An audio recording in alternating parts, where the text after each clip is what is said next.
এইমাত্ৰ এটা দৃশ্য দেখি আহিলোঁ, সঁচাকৈ বুকু কঁপি যোৱা।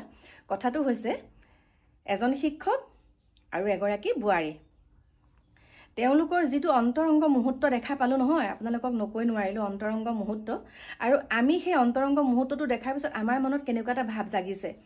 কিন্তু সেই সময়ত যদি তেওঁ যেতিয়া স্বামীয়ে মই দেখা সেই অন্তৰংগ মুহূৰ্তটো দেখা পাব, স্বামীজন বাৰু কেনেকৈ শান্তিত থাকিব কওকচোন। একদম মই এটা আপোনালোকক ক'লোঁ, এতিয়া স্বামীজনে ডাইৰেক্ট দুইজনকে শেষ কৰি দিছে। নমস্কাৰ বন্ধু বান্ধৱীসকল, এইমাত্ৰ গোসাঁনীহঁতৰ ঘৰৰ পৰা আহিলোঁ। মানে গোসাঁনীক নোওৱা হৈ গ'ল, সেই নোৱাই থকা সময়তে যি দপদপীয়া বৰষুণ, তাৰ পাছতে এতিয়া ঘৰলৈ আহিলোঁ। গা নোম শিয়ৰি যোৱা এটা ঘটনা আমাৰ কামপুৰত হৈছে। আপোনালোকে হয়তো যিসকলে বাতৰি চাইছে, নিউজ চাই থাকে, তেওঁলোকে গমেই পাইছে যে আমাৰ কামপুৰত কেনেকুৱা নিসংগতাৰ বলি হৈ দুটা জীৱ একেলগে। কথাটো ক'বলৈ লোৱাৰ আগত মোৰ হাঁহি ওলাইছে। চাওক, মই আপোনালোকক আগতে ভিডিঅ' দিছিলোঁ যে এগৰাকী পত্নীক কোনো এজন স্বামীয়ে বেলেগ এজন পুৰুষৰ লগত এৰি দিব নোৱাৰে। ঠিক তেনেকৈ এগৰাকী পত্নীয়ে নিজৰ স্বামীজনক বেলেগৰ ওচৰত কেতিয়াও সঁপি দিব নোৱাৰে। এতিয়া কথাটো হৈছে, মই যদি কোনোবা এঘৰ মানুহত গৈ পেলাই, কোনোবা এঘৰ ধৰক আমাৰ মিতিৰ কুটুম কোনোবা এঘৰত আমি কেতিয়াবা কি কৰোঁ, পটককৈ খবৰ নিদিয়াকৈ যাব লগা হয়। গৈ পেলাই যদি আমি কেতিয়াবা এনেকুৱা এটা পৰিৱেশ দেখা পাওঁগৈ নহয়, নে তেওঁ স্বামীও নহয়, কিন্তু তেওঁ স্বামী নহয়, বেলেগৰ লগত তেনেকৈ একদম মানে অন্তৰংগ মুহূৰ্তও দেখিছোঁ। দেখাৰ পিছত আমি বুজাই বঢ়াই গুচি আহিছোঁ। আগৰ কথা কৈছোঁ দেই, আগতে আজি অলপ দিনৰ আগৰ আৰু গুচি আহিছোঁ। কিন্তু এতিয়া এটা কথা কি জানেনে, আমি গাই বাই থাকিলেও একো নহয়, পৰকীয়া প্ৰেম ইমান হৈ আছে, ইমান প্ৰতিবাদ কৰাৰ পাছতো ইমান পৰকীয়া প্ৰেম হৈ আছে। আৰু এই যে কামপুৰত দেখা পাইছে মহিলাগৰাকী আৰু পুৰুষজন যেন মৃত্যু হৈ গ'ল দেই, ৰদৰে মৰিয়াই মাৰিলে। কিয় মাৰিলে গম পাইছেনে? তাৰ তলৰ কমেণ্ট বক্সত দেখিছোঁ, হে ভগৱান, সকলোৱেতো ভালেই পাইছে দেখোন, সকলোৱে ভাল পাইছে যে তেওঁ বেয়া কাম কৰা নাই। ইমান কেনেকৈ ধৈৰ্য ধৰি থাকিব পাৰিব যেতিয়া এগৰাকী পত্নীয়ে এজন পৰপুৰুষৰ লগত অন্তৰংগ মুহূৰ্তটো যেতিয়া তেওঁ স্বামীয়ে দেখা পাব, তেতিয়া সেই স্বামীজন কেনেকুৱা এটা হ'ব, মানে স্বামীজন কেনেকৈ থাকিব।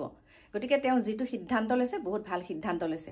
এতিয়া মই আপোনালোকক কওঁ, চাওক, একাংশ পুৰুষো আছে, সকলো জানি শুনিও নিমাত হৈ থাকে দেই। আৰু এতিয়া কথাটো কৈছোঁ, এই পৰকীয়া প্ৰেম। গতিকে ইমান যে কৈ আছোঁ আমি, আমাৰ মুখ্যমন্ত্ৰী ডাঙৰীয়াই যদি অকণমানো এইটোৰ ওপৰত মাতিলেহেঁতেন নহয়, তেতিয়া কিন্তু সকলোৱে অকণমান ভয় খালেহেঁতেন, এই কামটো কৰিবলৈ আগবাঢ়ি নগ'লেহেঁতেন। এতিয়া এই যিটো ঘটনা হৈ গ'ল পৰকীয়া প্ৰেমৰ ওপৰত, কামপুৰত হ'ল, মানে যিমানখিনি ঘটনা হৈ আছে চব পৰকীয়া প্ৰেমৰ ওপৰতে হৈছে। কিন্তু তাতকেচোন এতিয়া বেছিকৈ বৃদ্ধিহে পাইছে পৰকীয়া প্ৰেম। এতিয়া দেখোন আমি এটা কথাই ক'ম যে কি জানানে, এতিয়া যদি আমাৰ চকুৰ আগত কোনোবাই কিবা কিবি কৰি থাকে, আমি এইবিলাক কৈ লাভ নাই।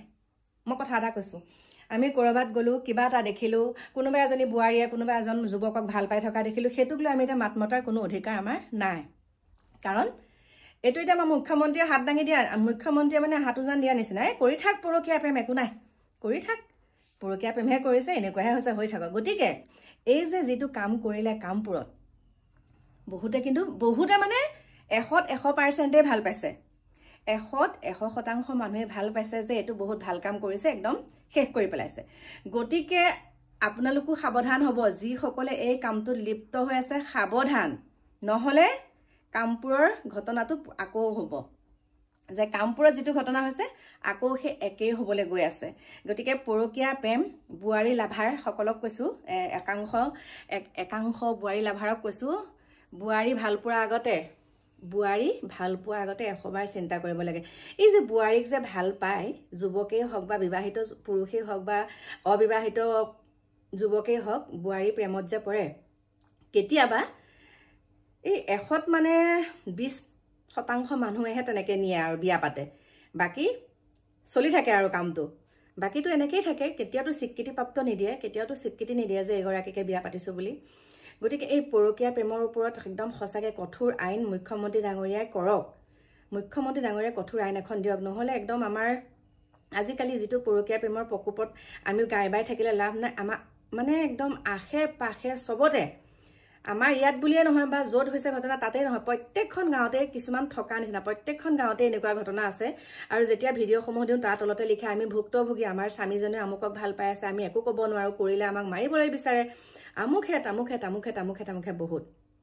গতিকে নিজৰ পুত্ৰৰ আগতে নিজৰ মাতৃক, নিজৰ পুত্ৰৰ আগতে নিজৰ পত্নীক মাৰিছে, আৰু পত্নীৰ যিজন লাভাৰ তেওঁকো শেষ কৰি দিছে। আৰু তেওঁ ইমান সুন্দৰকে থানালৈ যেতিয়া পুলিচে লৈ গৈছে, তেওঁ মানে একদম ভালকে গৈছে, মানে এটাই ভাবিছে তোক শেষ কৰি দিছো, তই ইমানখিনি মোক জ্বলালি, ইমানখিনি তই এনেকুৱাখিনি কৰিব পাৰ, তোক শেষ কৰি দিছো, মানে এওঁ এনেকুৱা মানে বিন্দাস আছে। এতিয়া পত্নীক মাৰি তেওঁ বিন্দাসত আছে, মানে কিমান এটা ক্ষোভত তেওঁ এই কামটো কৰিছে ভাবকচোন। গতিকে কি বুলিনো কম, ক'বলৈ সঁচাই ভাষাই নাইকিয়া হৈ গৈছে। গতিকে মুখ্যমন্ত্ৰী ডাঙৰীয়া আপুনি অকণমান এইটোৰ ওপৰত দৃষ্টিগোচৰ কৰক, দৃষ্টিগোচৰ দিয়ক আপুনি, আৰু এনেকুৱা এখন আইন উলিয়াওক যাতে পৰকীয়া প্ৰেম কৰিবলৈ গ'লে 100 বাৰ থমকি ৰ'ব লগা হয়। বাকী কি ক'ম প্ৰিয় বন্ধু বান্ধৱীসকল, বিয়াৰ বজাৰ কৰিবলৈ যাওঁ, আৰু সেই বিয়াৰ বজাৰত আমাৰ পাখি মাইনাহঁতেও দিলে আৰু দেই গোসানীক। যোৱাকালি আমি গৈছিলোঁ গোটেইকেইটা গোসানীহঁতৰ ঘৰলৈ ৰাতি, আৰু আমাৰ গোসানী বিয়াখন সুন্দৰকৈ হৈ গ'লে হ'ল। কিন্তু যি বৰষুণ কৃষ্ণ, অকণমান নোৱাই আনিছোঁ, সেইখিনি আপোনালোকক দি দিছোঁ চাব।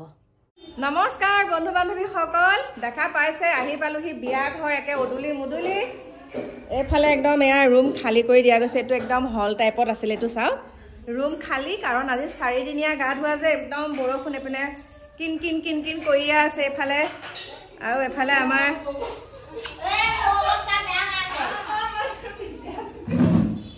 আয়ো কৃষ্ণ পিছি থাকে বিলাক দেখালে ভাল। এইফালে আমাৰ কইনাকে মোবাইলত ব্যস্ত, ফোনত ব্যস্ত।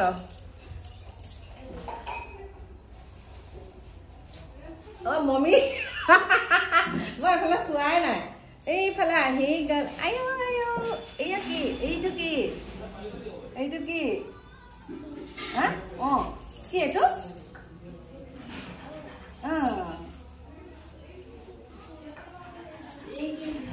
যদি আমাৰ কইনা চুকত সোমাই আছে, কাৰণ এইবিলাক এতিয়া মুচিব কৰিব লাগে যে এইখিনি জেগা, এয়া চাওক চাফা কৰি আছে।